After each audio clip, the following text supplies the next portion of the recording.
Okay, so self-discipline, right. It's something we probably all struggle with, that whole should do versus want to do thing. It's a constant battle. Exactly. Ah. But get this. What if everything we thought about self-discipline was like totally backwards? Ooh, I like where this is going. Today, we're going to deep dive into this excerpt from it's a YouTube video, Why You Keep Failing at Self-Discipline by this channel, Freedom in Thought. And let me tell you, this is some seriously thought-provoking stuff. I'm intrigued already. So to set this up, the video starts with this really powerful analogy, like, is forcing yourself to do things you absolutely hate, is that really self-discipline? Or is it more like becoming a slave to like societal expectations and stuff? Ooh, I see where they're going with that. It's like we're living someone else's life, not our own. And that can be, well, pretty damaging. Right, not just mentally, but physically too, potentially. The video even mentions this book, The Myth of Normal by Dr. Gabor Mate. Oh, yeah, I've heard of that. It explores that whole connection between authenticity and well-being, Yeah. right? Exactly. So if this whole inner drill sergeant approach to self-discipline isn't really working, what's the alternative? Well, the video suggests that real self-discipline is less about conquering yourself and more about, well, kind of becoming a disciple of yourself. Okay, I love that idea. But I gotta admit, it's a little abstract. What does it actually mean to be a disciple of yourself? Like, practically speaking. It's like being an eternal student of yourself, Yeah. Yep. really trying to understand your desires, motivations, all that stuff. Figuring out what actually makes you tick, what brings you alive, instead of what you think you should be passionate about. So it's more about alignment than force, finding that sweet spot where your authentic self and your goals are actually working together. But how do we even begin to figure out what that authentic self even wants? I mean, we're bombarded with so many expectations our whole lives. Right. It's a real journey of self-discovery. Yeah. You might have to untangle some of those, beliefs we've all absorbed over the years. But a good starting point is paying attention to what actually energizes you. What are those activities you just lose yourself in? What are you drawn to naturally? Okay, that makes sense. It's like, It's about approaching yourself with curiosity and compassion, not judgment. I like that. So it's about noticing those things without judging them, just seeing where they lead. Like, okay, I'm really into this. What does that tell me about myself? Exactly. And from there, you can start to identify your core values, the things that really matter to you, even if they're different from what everyone else expects. It's like you're defining success on your own terms. Yes. And once you have a clearer picture of those values, you can start making choices that are aligned with them. Hmm. The video actually shares a pretty powerful story to illustrate this point. Oh, yeah. The one where the creator talks about studying engineering, even though their real passions were psychology and philosophy. Right. It's a classic example of how those societal pressures can kind of nudge us down a path that might not actually be right for us. We absorb these ideals without even realizing it. And it can have real consequences. They even talked about developing some health issues because of that internal conflict. It really highlights the cost of like living out of alignment with your true self. It's like our body's trying to send us a message, Hmm. like, hey, this isn't working.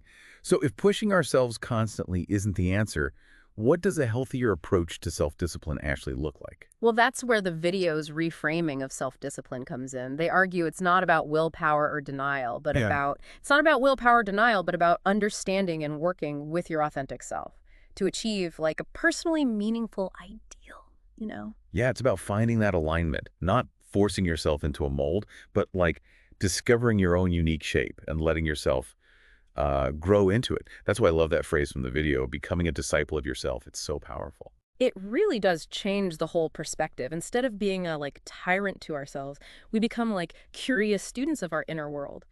But practically, how do we actually listen to what our authentic self is trying to tell us? Well, I think it starts with paying attention to like those moments when you feel most alive, most engaged. Maybe it's when you're lost in some creative project or having a deep conversation, maybe even just being out in nature. What are the things that just got to pull you in effortlessly? What makes you curious? Those are all clues. Yeah, I get that. And it's not about like judging those desires or trying to make them fit into like some preconceived idea of what we should be interested in. It's more about just noticing them, exploring them, and seeing where they lead. Exactly. And once you start doing that, you can start to figure out your core values. The things that really matter to you, even if they're like totally different from what everyone else expects. It's like you're defining success on your own terms. Yeah, exactly. And once you have a clearer understanding of those values, you can start like making choices that actually line up with them. This reminds me of something you said earlier about the potential health consequences of like living out of alignment with our authentic selves.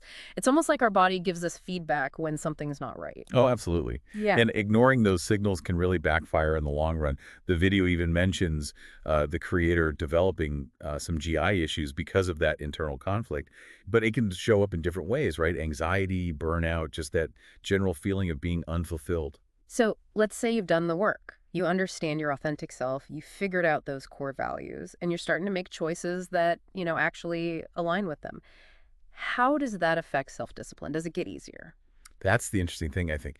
When you're aligned with your true self, that struggle with self-control often just kind of lessens. You're not fighting yourself, you're flowing with yourself. It becomes less about forcing yourself and more about like making choices from a place of like self-awareness and intention. Exactly. It's like trying to jam a square peg into a round hole. It just doesn't work. But when you have the right shape, it just clicks. So instead of like white-knuckling our way through stuff we hate, we can find ways to pursue those things that actually light us up. That sounds a lot more like sustainable and a lot more enjoyable. Clearly. It's about finding that sweet spot where discipline becomes less about like gritting your teeth and more about like personal growth. Hmm. You become a disciple of your own unique path. Mm-hmm.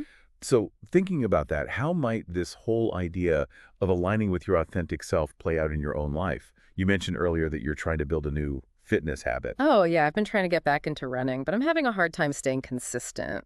Well, instead of just focusing on like the end goal, running a certain distance or time, Yeah. what if you explored what you actually enjoy about moving your body? Is it being outside? That sense of accomplishment? Maybe it's like the social aspect of running with a friend. Hmm. Those are good questions. I've never really thought about it that way. I think I do really enjoy being outdoors, and there's a certain like mental clarity that comes with running?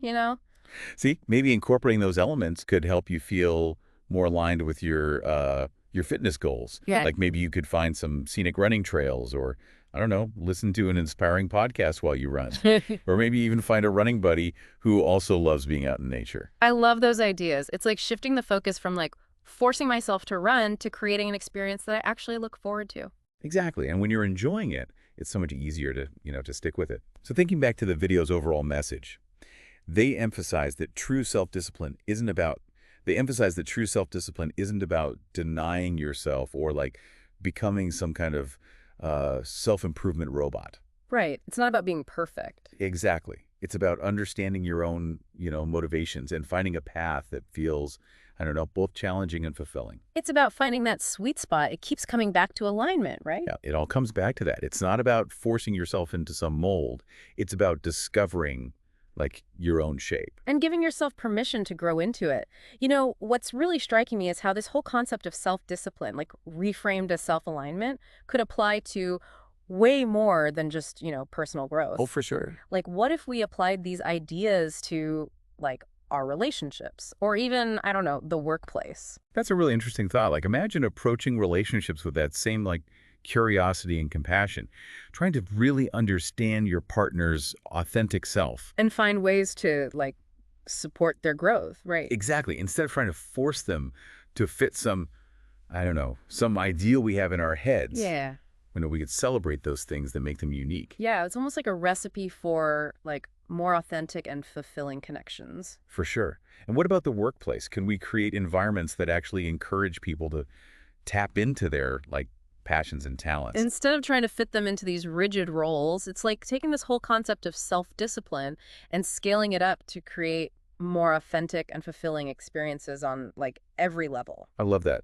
But it all starts with that internal shift though, right? Recognizing that our authentic self isn't like the enemy. It's more like our secret weapon. Exactly. It's our greatest ally in achieving our goals. And that true self-discipline is all about working with ourselves, not against ourselves. Yeah. So as we wrap up this deep dive into the surprising truth about self-discipline, I want to leave you with this. What would it look like to, fully embrace your authentic self in every part of your life? What if instead of asking yourself, how can I force myself to do this? You asked, what would make this feel more aligned with who I am? That's such a powerful question. And I think, I don't know, exploring that could lead to some pretty amazing transformations. Remember, you're not a robot programmed to achieve someone else's definition of success. You're a unique individual, with Well, your own values, passions, your own aspirations. and embracing all of that might just